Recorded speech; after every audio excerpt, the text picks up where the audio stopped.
आपके ऑप्शन के लिए छोड़ता हूं। उस भाजी का नाम है कांदा। उनको चाहिए ही चाहिए, चाहिए, कुछ को नहीं चाहिए। जो जैन धर्म को पालन करते हैं, चुस्त वैष्णव हैं, उनको ये कांदा नहीं चलता। लेकिन जो जैन धर्म का पालन नहीं करते हैं उनके लिए कांदा चलता है। तो मेरे आपको इसलिए मैंने कहा आग्रह नहीं है, आप चाहे तो उपयोग करिए, चाहे तो छोड़ दीजिए। इसके बारे में जानकारी जरूर दे देता हूं। ये कांदा जो है पित्त को शांत करने वाली सबसे अच्छी औषध है दुनिया में। अगर पित्त खराब है किसी का, पित्त खराब आप समझते हैं, गैस गिरना, खट्टी खट्टी डकार आना, मुंह में पानी आना, सतत जड़ होना, खाने को पाचन नहीं होना, ये सब पित्त की तकलीफ है। वमन होना, उल्टी होना, वॉमिटिंग होना, ये सब पित्त की। तो पित्त को सबसे ज्यादा संतुलित करने की ताकत जिसमें है वो कांदे में। तो कांदा आप चाहें तो खाइए। आप बोलोगे पित्त शांत करने की और भी दवाएं, हाँ बहुत सारी दवाएं हैं, मैं बता दूंगा, लेकिन कांदा अभी बता रहा। कांदा पित्त को शांत करने की सबसे अच्छी औषध है। पित्त की खराबी से शरीर जितने भी रोगों में फंसता है, सब रोगों को ठीक करने की ताकत कांदा में।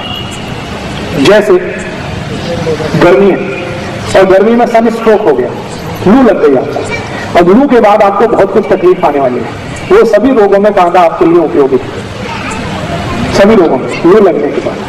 इसी तरह से आंखों का एक रोग होता है जिसको कैटरेक्ट कहते हैं, मोतियाबिंद। मोतियाबिंद को गलाने की ताकत अगर दुनिया में किसी चीज में है तो वो कांदे के रस में। बिना ऑपरेशन अगर आपको आंखें ठीक रखनी है तो कांदे का रस सतत आंखों में डालिए। जिंदगी भर आप चाहते हैं कि आंखों को चश्मा ना चढ़े और कभी भी आंखें आपकी खराब ना हो, तो कांदे का रस आप अपनी आंखों में डालिए। आप में से किसी को भी मोतियाबिंद हो गया हो और आप नहीं चाहते कि आपका ऑपरेशन हो, या आपके पास ऑपरेशन कराने के लिए पैसा नहीं है, तो आप कांदे के रस से मोतियाबिंद को गला सकते हैं और आंखें ठीक कर सकते हैं। इसको कितने दिन लेना है, कैसे लेना है, इसका सूत्र मैं बता देता हूं, कागज पेन हो तो लिख लीजिए क्योंकि ये बहुत काम आएगा। 1 चम्मच पांडरे कांदे का रस। देखिए कांदा एक ही काम का है जिसको पांडरा कांदा कहते हैं, ये लाल वाला किसी काम का नहीं। औषधीय गुण जो है वो सफेद प्याज में ही है, पांडरे कांदे में ही है। लाल वाले में कोई औषधीय गुण नहीं है, वो तो खाने के लिए आप खा सकते हैं, औषधीय गुण उसमें नहीं है। औषधीय गुण जो है वो पांडरे कांदे में ही है। तो पांडरे कांदे का 1 चम्मच रस ले लीजिए। 1 चम्मच इसमें नींबू का रस मिला दीजिए। एक नींबू आता है जिसको बेदाना नींबू कहते हैं, जिसमें ज्यादा बीज नहीं होते, तो बहुत अच्छा है। 1 चम्मच नींबू का रस, 1 चम्मच पांडरे कांदे का रस। फिर इसमें आप मध मिला दीजिए, लगभग 3 से 4 चम्मच मध।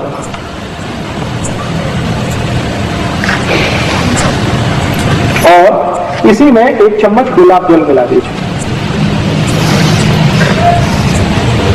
ये चारों को मिलाकर एक बाटली में भर के रख लीजिए और खूब अच्छे से हिलाकर एक एक थेम आंख में डालिए। 1 महीने लगातार डाल दिया तो मोतियाबिंद आपका कट के निकल जाएगा। गुलाब जल 1 चम्मच, जितना आपका कांदे का रस उतना ही गुलाब जल, उतना ही नींबू का रस, लेकिन मध इसमें 3 से 4 फुट डालिए, मैंने 3 से 4 चम्मच मध। अब ये तो सोल्यूशन तैयार हुआ है, इसको बाटली में भर के रखेंगे, 4-5 महीने ये खराब नहीं होता। इसको रूम टेम्परेचर पे भी रखा जा सकता है, जरूरी नहीं है कि हमेशा इसको फ्रीज में रखना।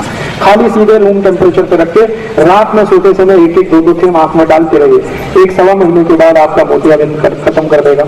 और एक बीमारी है आंखों की जिसको ग्लूकोमा कहते हैं, ग्लूकोमा। ग्लूकोमा माने काला पानी, आंखों में हमेशा काला काला दिखता है और कुछ दिखता ही नहीं, उनकी भी ये सबसे अच्छी औषध है। और एक बीमारी है आंखों में जिसको रेटिनल डिटैचमेंट कहते हैं। आंखों का ये जो रेटिनल पर्दा है ना, ये खिंच जाता है आगे या पीछे, उसमें भी ये सबसे अच्छा काम आता है। अब इसमें आपत्ति के रूप में क्या है, अगर कोई जैन है, चुस्त जैन, एक तो वो कांदा यूज नहीं कर सकते और दूसरा मध भी नहीं कर सकते, तो उनके लिए ऐसी ही बीमारी अगर है तो एक दूसरी औषध बता देता हूँ। जो कांदा यूज नहीं करते और जो मध भी यूज नहीं करते, उनके लिए बहुत अच्छी औषध इसी बीमारी में, जिनको कैटरेक्ट है, ग्लूकोमा है, रेटिनल डिटैचमेंट है, उसकी औषध का नाम है गाय का मूत्र, गोमूत्र। गाय का मूत्र इकट्ठा कर लीजिए किसी बाटली में और उसको रख लीजिए। इसी को 1-1 थेम आंख में डालना, बस सीधे सीधे। गाय का मूत्र, गाय माने देशी गाय, देशी गाय का मूत्र 1-1 थेम रोज रात को आंख में डालिए सोते समय। तो 1 से 1.25 महीने में ये भी आपका कैटरेक्ट ठीक कर देगा। 2-2.25 महीने में ग्लूकोमा ठीक हो जाता है और 3 महीने सतत डालें तो रेटिनल डिटैचमेंट ठीक कर देगा। 4 महीने लगातार डालेंगे तो चश्मा उतार देगा आपका। ये तो मोती बिंदु जो है जी, वो मर्च हो जाता है या बाहर निकलता है? मर्ज हो जाता है। वो एक्चुअली क्या है, मोतियाबिंद एक तरह से फैट है, वसा है, तो वसा जल जाता है, जल जाता है तो वो वहीं अंदर ही खत्म हो जाता है, बाहर नहीं निकलेगा। जी, छान के अगर गाय बड़ी है जो 3-4 बार मां बन चुकी है, उस गाय का मूत्र लेंगे तो फिल्टर कर लीजिए, और गाय की बछड़ी है तो वो डायरेक्ट भी डाल सकते हैं, क्योंकि वो बहुत शुद्ध होता है और काफी कुछ फिल्टर होके जाता है।